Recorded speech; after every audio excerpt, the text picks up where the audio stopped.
How to back up OKX Wallet. In this video, I'm going to show you how you can back up the wallet. First of all, open the application. Now here on the left top, you can see this dots icon. Simply tap on this dots.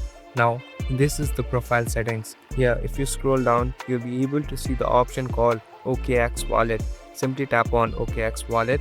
So here into a different interface. Now here in the home page, you'll be able to see back up your wallet. Now there are two ways to backup.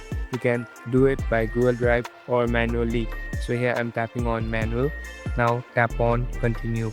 So here the screen won't be visible for some time. Tap on I understand and now you'll be able to back up. So here you must enter everything and every details of the profile you have and you'll be done. Thank you for watching this video. I hope this video will help you.